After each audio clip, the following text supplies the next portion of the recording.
इसके बाद आपका जो भी फैसला होगा मुझे कबूल होगा। सुनाओ, सुनाने के लिए और कौन सा झूठ बचा है? शकील, सुन ले इसकी बात। हर इंसान को अपनी सफाई देने का मौका मिलना चाहिए। कहो फैज, क्या कहना चाहते हो? मैं जानता हूँ आप दोनों मुझसे नाराज हैं और होना भी चाहिए, लेकिन मैं यहाँ पर अपनी सफाई देने के लिए नहीं आया हूँ, सिर्फ सच का बोझ हल्का करने आया हूँ। सच बोझ नहीं होता। अब तुम ये कहोगे कि कल जो बोला था वो झूठ था? नहीं नहीं, वो भी सच था। और ये भी सच है। ये क्या है? ये मेरी प्रॉपर्टी के पेपर है जो मैं शादी के बाद एनी के नाम करने वाला हूँ। अब तुम प्रॉपर्टी दिखाकर अपने करतूतों पे पर्दा डालना चाहते हो? हाँ, नहीं नहीं नहीं नहीं नहीं, नहीं, नहीं, मैं सिर्फ अपना खुलूस का जज्बा दिखाने के लिए आया हूँ। ये क्या है? ये तो पाकिस्तान में प्रॉपर्टी है। जी, मैं यही तो अर्ज करने की कोशिश कर रहा हूँ कि एनी का ख्वाब पूरा करने के लिए मैं शादी के बाद पाकिस्तान में ही रहूंगा। एनी का ख्वाब?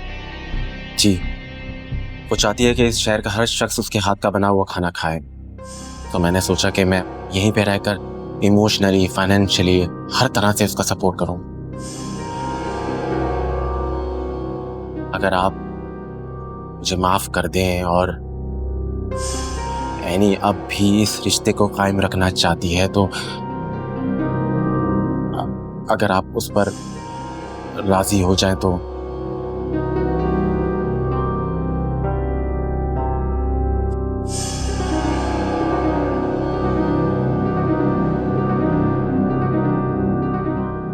देखिए अंकल, एनी ने मुझे बताया है कि किस तरह से आपने उसे बाप से बढ़कर प्यार किया, मां से बढ़कर चाहा। वो जितना आप लोगों के बारे में बात करती रहती है, उतना मैं आपका एहसानमंद होता रहता हूं कि किस तरह से मेरी बीवी, मतलब मैं मेरी होने वाली बीवी का ख्याल रखा। वो आदमी मेरे लिए कितना अहम होगा। आप लोगों को देख के एक अपनायत सी होती है मुझे कि जिस फैमिली का मैं परसों से ख्वाब देखता था, अगर आप दोनों राजी हो जाए तो वो फैमिली शायद मुझे मिल जाए।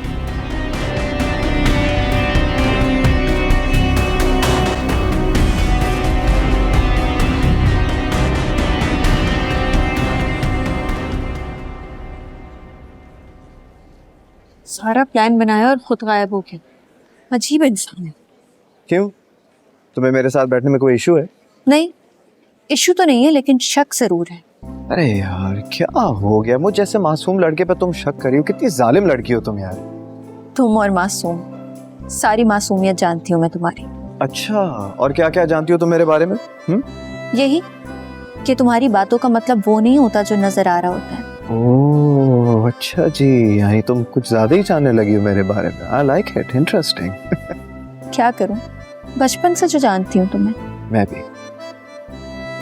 तो फिर बताओ, इस माफी का मकसद क्या है? अब क्या नया खेल खेलना चाह रहे हो तुम? अरे यार, खुदा का खौफ करो, भला मेरा क्या मकसद हो सकता है? अभी तो तुम्हें बताया क्या, ओवर रिएक्ट कर रहा था। मुझे वो सारी बातें नहीं करनी चाहिए थी। बात खत्म होगी, रात गई बात गई। रात गई बात गई? हाँ ना। हाँ। अब क्या हो गया? इस तरह मुझे क्यों घूर रही हो? यकीन कर लो ना मेरी बात पे। कोशिश तो कर रही हूँ, लेकिन ये समझ नहीं आ रहा, वो ज़ावियार सिकंदर जिससे मैंने अपनी छोटी सी गलती की माफ़ी मांगी थी और उसने मेरी माफ़ी एक्सेप्ट नहीं की, आज खुद बैठ के मुझसे माफ़ी मांग रहा है। बेयकीनी तो बनती है। वो छोटी सी बात नहीं थी। ओके, खैर आगे बढ़ते। पुरानी बातों को दोहराने का कोई फायदा नहीं है। अब क्यों सॉरी कर रहे हो? वो क्या है ना, तुम जा रही हो तो नाराज होने का क्या फायदा। तभी तो दोस्ती का हाथ आगे बढ़ाना चाहता हूँ।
What? तुम एक्चुअल में शादी के लिए राजी हो गई हो? शकील अंकल और किशोर आंटी ने क्या कहा? पापा जान राजी नहीं थे, लेकिन मेरी मर्जी को अहमियत दी है उन्होंने। वैसे भी तुम जानती हो, जब तक मेरी शादी नहीं होगी तो निदा की शादी भी नहीं हो सकती। वैसे भी मेरी मर्जी होना ना होना, इन सब बातों का अब कोई फायदा नहीं है। घर में बिला वजह इस बात को लेके बहस होना, लड़ाई झगड़े होना मुझे अच्छा नहीं लगता। वैसे भी जब वो मुझे मेरे काम करने से नहीं रोक रहा तो मुझे किसी भी चीज पे इख्तिलाफ नहीं होना चाहिए। शकील अंकल वाकई बहुत अच्छे हैं। काश मेरे घर वाले भी इतने समझदार होते। मेरा मतलब है मेरी मर्जी को अहमियत देते हैं, लेकिन शकील अंकल वाकई बहुत अच्छे इंसान हैं और बहुत अच्छे दोस्त भी हैं। इस दुनिया में अगर किसी को मेरी ख्वाहिश, मेरी पसंद का ख्याल है तो वो पप्पा जान है। उन्होंने मुझे कभी भी किसी भी चीज पे फोर्स नहीं किया। शबी, क्या हो गया? तुम कुछ बोल नहीं रही हो आज। हाँ सुन रही हूँ, लेकिन तुमने न्यूज़ ही इतनी शॉकिंग दी है कि मुझे तो समझ ही नहीं आ रहा है। मुझे पता नहीं क्यों कैस की नीयत पे कोई शक नहीं होता। मानती हूँ उसने कुछ चीजें छुपाई मुझसे, लेकिन उसकी जगह कोई भी होता तो वो भी ऐसे ही करता। शायद उसे डर होगा कि कहीं मैं उसे उन चीजों पर जज ना करूं। और दूसरी इम्पोर्टेंट चीज, वो मेरी वजह से पाकिस्तान में सेटल होने के लिए राजी हो गया। तुम सुन रही हो मैं क्या कह रही हूँ? हाँ सुन रही हूँ, बोलो। अच्छा, तो फिर बताओ मैं क्या कह रही थी। वो तुम कह रही थी कि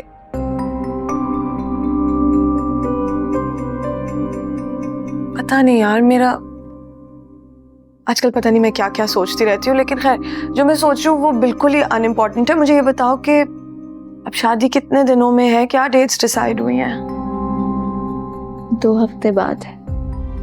2 हफ्ते? यार ये तो बहुत जल्दी है, इट्स टू सून। क्या मतलब इतना सब कुछ इतनी जल्दी कैसे होगा? लेकिन जब सब राजी हैं तो फिर देर किस बात की? अच्छा देखो एनी, मैं तुम्हारी बात को कभी भी अपोज नहीं करूंगी, मगर तुम प्लीज एक चीज समझो कि शादी एक बहुत बड़ा फैसला है।